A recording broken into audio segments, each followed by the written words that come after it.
que llamaban tierra adentro, la pampa y la cordillera, después fueron campo afuera. 13:09 minutos, estamos presentando al analista político Aurelio Arrañarás con su columna de los sábados para ¿Y vos qué pensás? Para Radio Tortuga 92.9, columna que para hoy ha titulado Estados Unidos, China y la inteligencia artificial. Interesante tema. Sí, en realidad es un tema muy vasto, del cual solamente podemos tomar algunos aspectos. Claro, sí.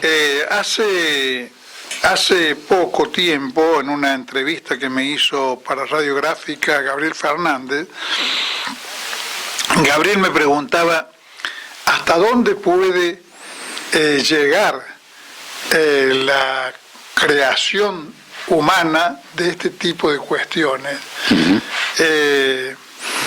Hasta dónde puede ser extendida el uso de la inteligencia artificial y la potencia de la inteligencia artificial. Yo en realidad evité la pregunta sin darme cuenta, en realidad, sí. Para plantear que yo me había ocupado de la robótica y de la inteligencia artificial en algunas ocasiones con un objetivo muy preciso de vincular estos desarrollos con el trabajo. Claro. Porque, bueno, es un terreno de alguna manera más seguro, porque sabemos, eso lo podemos prever perfectamente, que tanto la robótica como la inteligencia artificial van a impactar frontalmente contra el trabajo humano. Indudablemente, sí, sí. Hay profesiones que por lo menos tal cual las entendemos hoy, prácticamente desaparecerían. Yo buscaba establecer alguna forma muy sencilla de reflexionar sobre las diferencias entre la inteligencia artificial y la inteligencia humana, para poder dialogar con los ciudadanos de a pie, digamos, con los oyentes de a pie. Y pensaba, por ejemplo, en el hecho de que uno podría sostener, sí, voy a decir una cosa que tiene un altísimo grado de arbitrariedad, podría sostener que una calculadora es más inteligente que un ser humano porque la calculadora nunca se equivoca en los resultados. En cambio, los seres humanos agarramos el lápiz y hacemos una multiplicación, una división, y más de una vez, si no hacemos la prueba para verificar que el procedimiento que seguimos fue correcto, nos encontraremos con que nos hemos equivocado. Claro. En cambio, ahora, por supuesto que sería directamente ridículo deducir de esa constatación que la calculadora es más inteligente que una persona. Claro. Pero sirve para establecer a un nivel muy primario las ventajas obvias de la inteligencia artificial. Las ventajas obvias es que todo lo que pueda ser formatizado, todo lo que pueda ser incorporado a la información de que dispone una máquina, digamos, ¿no? Junto con una lógica que en parte es matemática, en parte no es matemática, una lógica de procedimental.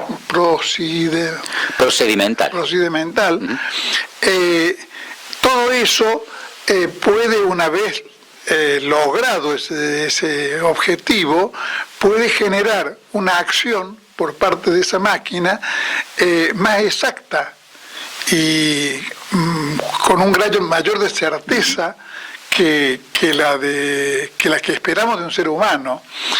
Oppenheimer, una de las cosas de las profesiones que sugiere que serían eliminadas por la inteligencia artificial es la bioquímica.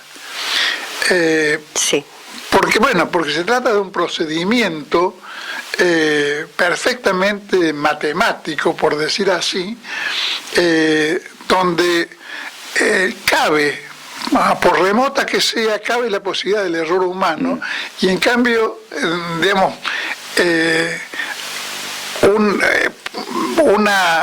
el mismo procedimiento realizado por inteligencia artificial tiene un grado de certeza presumible, por lo menos, muchísimo más alto. Ahora, como se trata de una cuestión, digamos, novedosa, por un lado, de un alcance difícil de presumir de antemano, donde además nos encontramos en un territorio que se presta enormemente a que colinda con la ciencia ficción. Creo que conviene que tratemos de ser muy cautos cuando nos refiramos al problema de hasta dónde puede llegar la inteligencia artificial o hasta dónde puede llegar el ser humano en el desarrollo de esa capacidad, digamos, ¿no? Sí. Y hasta qué punto eso puede ya interferir no solamente en el trabajo, que eso es bastante obvio, aunque no sean obvios todos los alcances posibles, sino incluso en la dirección de los asuntos humanos. Allí entramos en un terreno litigiosamente próximo con la ciencia ficción, donde aparece la vieja fantasía de una competencia entre las máquinas y los seres humanos, en las cuales las máquinas pueden dominar al hombre.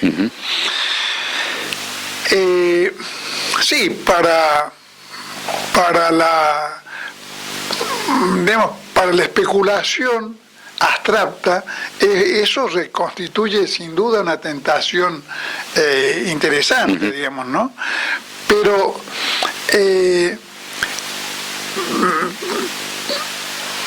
y en principio yo personalmente, por mi formación filosófica, estoy en una actitud de rechazo hacia todo lo que implique concebir un límite del desarrollo científico y tecnológico de la humanidad.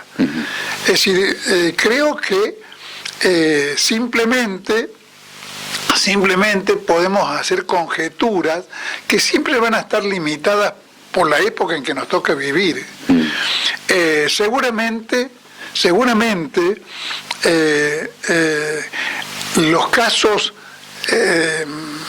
los Julio Verne, digamos, ¿no? Claro. Que se anticiparon de alguna manera al desarrollo tecnológico de su época para concebir cosas que no existían en ese momento, siempre tenían, de todos modos, una base de desarrollo científico, teórico, en el momento en que concibieron sus productos de ficción, en la cual apoyarse. Claro. Porque si no fuera así, hubiéramos visto planteos o desarrollos, aunque sean novelescos, como el de Verne, en la antigüedad, en Roma, en Grecia, y eso sabemos que eso no ocurrió, porque no existía no tenía el mínimo sostén como para que proyectar una cosa semejante fuera algo accesible a la mente humana. Entonces, es mejor que nos mantengamos, me parece a mí, con esa idea, sin por eso cometer el pecado de Ícaro, de querer acercarnos al sol, que se nos derritan las alas.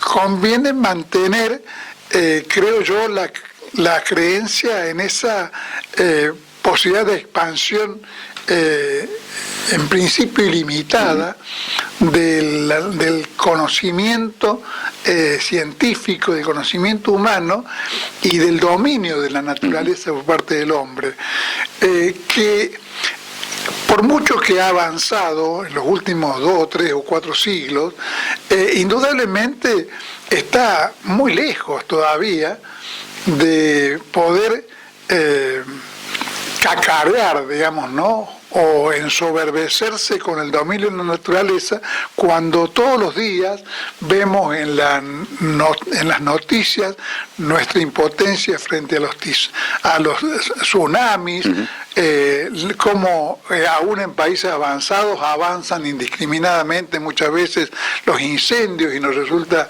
dificilísimo pararlos, para no hablar de las enfermedades, terreno en el cual las lagunas científicas actuales son todavía inmensas. Inmensas, enfermedades que no tienen cura, procesos de deterioro biológico que no tienen remedio, y una serie de cosas, y en tal caso solamente podemos especular sobre la posibilidad de una extensión de la vida humana, de una prolongación de la vida humana y de una mejora de la vida humana, pero en términos muy vagos y genéricos, no en forma precisa.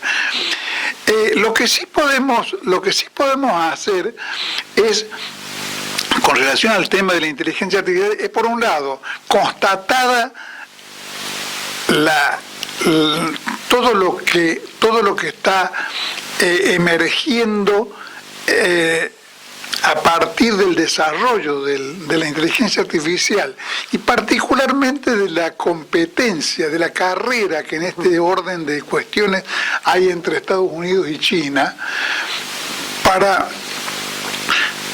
discernir algunas cuestiones que sí creo que son importantes sobre los modelos económicos sociales y el futuro humano. Una de las cosas, por ejemplo, que se destaca y que creo yo que va a tener incidencia sobre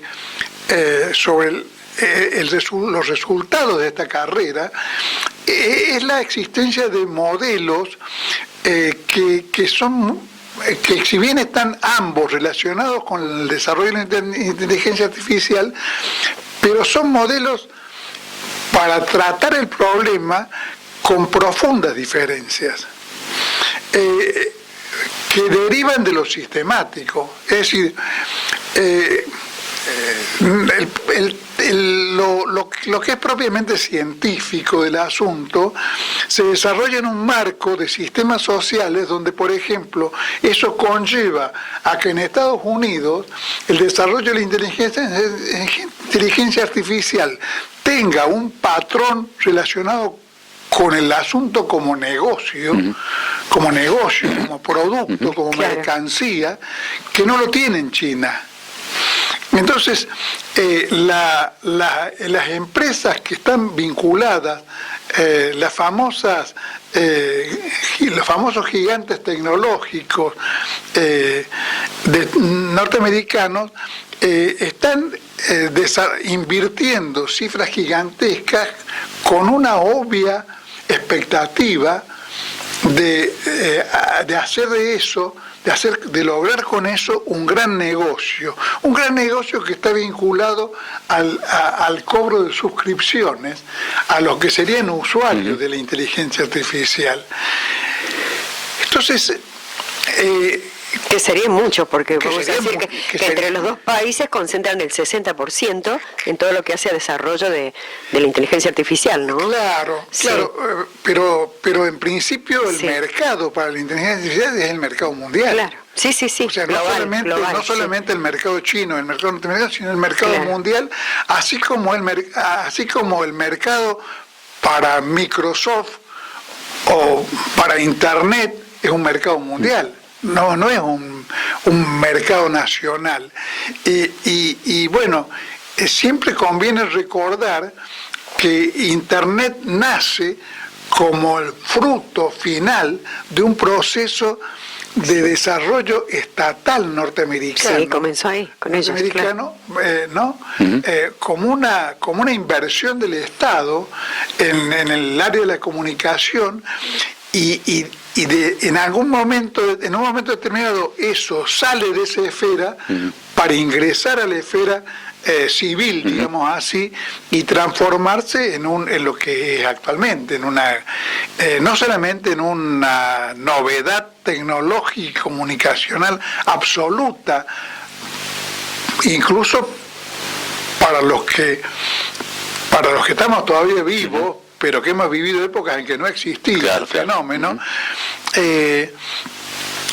y además para los que dieron el salto de la investigación en manos principalmente estatales, en el caso de los Estados Unidos de la NASA, al campo civil en un gigantesco negocio que los llevó a las grandes tecnológicas a hacer las empresas, a hacer la pirámide, la punta de la pirámide de las empresas más grandes del mundo. Y a sus mentores a ser, como en el caso de Elon Musk, el hombre más rico del mundo. Claro. Pero una cosa es cuando el acento o todo el trabajo está, permítanseme el término, contaminado por el objeto de llevar adelante una empresa comercial. Y otra cosa distinta es cuando el carácter de predominio de lo público en el sistema económico social hace que la mira esté puesta en transformar el conjunto del sistema económico productivo. ¿Qué es lo que caracteriza a China? Y lo que define de alguna manera las ópticas diferentes que hay entre un caso y el otro. En el caso de Estados Unidos hay una especie de mirada de corto plazo. En el caso de China ocurre con la inteligencia artificial lo que ocurre en China prácticamente con todas las cosas. Una mirada de largo plazo, y en algunos casos incluso de larguísimo plazo, y de inversiones que están concebidas o que fueron realizadas con ese punto de vista. Y apoyadas fundamentalmente por el Estado. Exactamente. Por eso es que no requieren resultados inmediatos, por eso los proyectos son a largo plazo. Es que el Estado es el único que invierte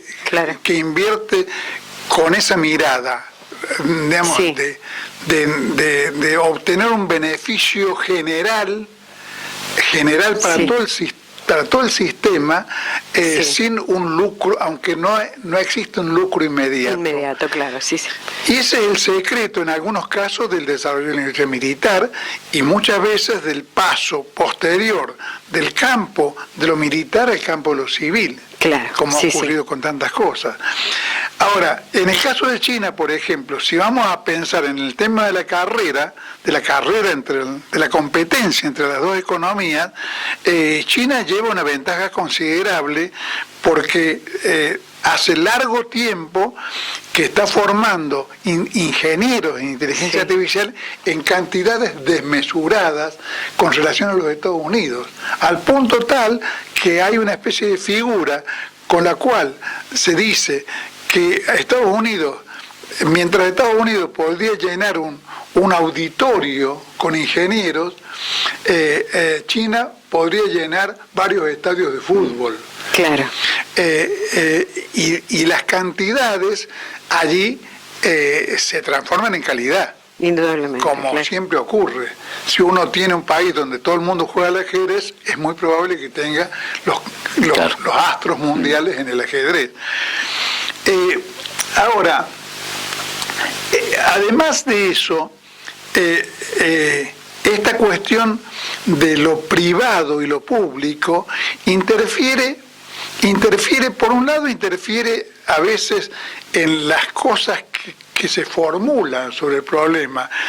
Yo hasta hace poco no sabía que la expresión de Elon Musk de alertar sobre los peligros que representa la inteligencia artificial para el género humano, era una frase, una declaración interesada para cerrar el círculo de los que reciben el respaldo estatal norteamericano a un club de empresas y cerrarlo a los demás para evitar competidores. Pensé que era una incursión de Elon Musk en el terreno, digamos, de la filosofía humana. Claro. No. Que en otros casos sí lo es. En otros casos sí lo es, y allí también se marca una diferencia enorme de visiones del mundo, porque mientras en Estados Unidos y en Occidente en general pareciera prevalecer esta cuestión de la inteligencia artificial como un competidor de la inteligencia humana, en China, que es una sociedad mucho más optimista, con mucha más confianza en sí mismo. Bueno, creo que basta ver cómo se mueve Trump para darse cuenta de que Estados Unidos es una sociedad que se siente en crisis, que se siente insegura de sí misma, cosa que no ocurrió con los Estados Unidos en otro momento, mientras que China da una imagen de serenidad y de calma que es una manifestación de su confianza en sí misma. Entonces, eso se traduce, por ejemplo, en que los chinos vean la inteligencia artificial, lejos de considerar que es un peligro para el dominio humano sobre la vida y las cosas, la vean simplemente como un extraordinario aporte al desarrollo de las sociedades, y cosa que es un caso prácticamente único en el mundo, esté enseñando a inteligencia artificial con espíritu crítico y énfasis en la ética desde la escuela primaria. Sí. Desde la escuela primaria. Mientras que en Occidente en general está mitologizada como una cuestión del mundo feliz de Huxley, de Fahrenheit 451, o de las cuestiones de todas los fantasmas, digamos, que maneja la ciencia ficción. Entonces, en un caso uno ve una sociedad como aplomada, como segura de sí misma, que simplemente considera que hay allí algo que viene a colaborar con el desarrollo humano, e inclusive que si va a reemplazar al hombre en una infinidad de tareas, lo va a reemplazar en primer lugar integrándose al sistema productivo.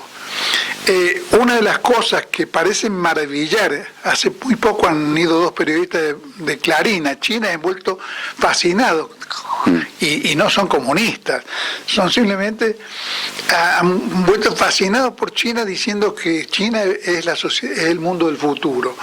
Y es porque es como que todo está integrado y en armonía, no porque sea el paraíso terrenal, no es que no haya convulsiones internas, contradicciones, como en cualquier sociedad en desarrollo. Más con una potencia como China. ¿Cómo?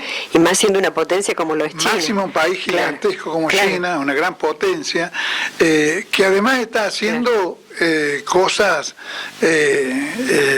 insólitas para comunicar el interior con el mar a través de grandes obras de ingeniería que van a permitir que las provincias internas de China tengan salida al mar directamente a través de acueductos. Bueno, una serie de obras de ingeniería que son las obras de ingeniería más grandes y extraordinarias de la historia del mundo, que están haciendo los chinos. Bueno, están haciendo estos procesos, evidentemente, solamente en el mundo, solamente Estonia, pequeño país, Estonia, vaya a saber, no conozco por qué razones, pero solamente Estonia ha considerado interesante educar a sus estudiantes desde el colegio primario en estos problemas de la inteligencia artificial y, ojo, del espíritu crítico con el cual hay que relacionarse con la inteligencia artificial. Porque una de las cosas que se ignora cuando se habla de comparar la inteligencia humana con la inteligencia artificial es del papel que cumplen las ideologías.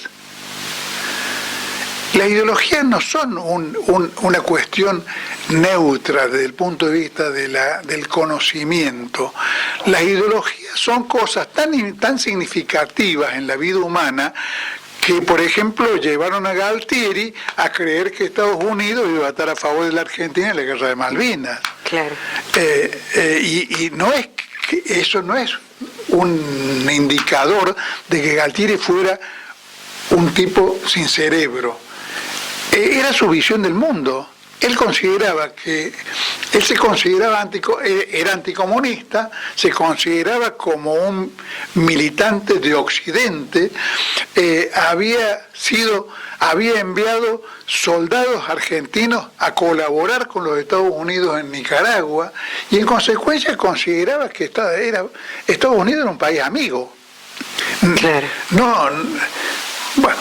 Otro caso tremendo, con consecuencias también tremendas, el de Gorbachev. Uno agarra y lee de Gorbachev, que fue 5 años antes de que se disolviera la Unión Soviética, elegido como la máxima figura del Partido Comunista Chino, y el que conoce marxismo se da cuenta que al leer a Gorbachev, que Gorbachev no era marxista. No era marxista, claro. No era marxista, y que desconocía la existencia del imperialismo como fenómeno económico social global. Y en consecuencia creía que una vez transformado en una economía de mercado, Estados Unidos iba a entrar en el club de los países desarrollados de Europa Occidental como una especie de hermano. No se le pasó por la cabeza que Europa y Estados Unidos van a tratar de desguazar a Rusia y transformarla en un país, en un conjunto de países balcanizados e impotentes para colonizarlos económicamente después. Eso no se le pasó por la cabeza, pero era un problema ideológico, no un problema de falta de seso. No, claro, indudablemente. Claro, tiene que ver la ideología. Claro, sí. Tiene que ver con la ideología. Y nadie que yo conozca establece una relación entre este cotejo donde se pone en competencia la inteligencia artificial con la inteligencia humana, claro, de qué rol cumple la ideología. Claro, es muy importante porque en esto de la inteligencia artificial es fundamental la soberanía, va a tener mucho que ver eso. Claro. Pero creo yo que en principio la actitud más razonable es la de ver el desarrollo de la inteligencia artificial como algo como un ingrediente que va a enriquecer, favorecer y hacer más fácil la vida humana, a condición de que el sistema en el cual al cual esté incorporado tenga como finalidad no el beneficio de algunos, sino la felicidad del todos. El desarrollo genérico del ser humano. Sin duda. Bueno, gracias. Lo dejamos acá. Dale, muy interesante. Nada de asuntos americanos, ni del alma del paisano que se jugó en las patriadas. Y así van formando peones tilingos y perdedores que no distinguen errores ni entran en la discusión pensando que la nación es asunto de doctores.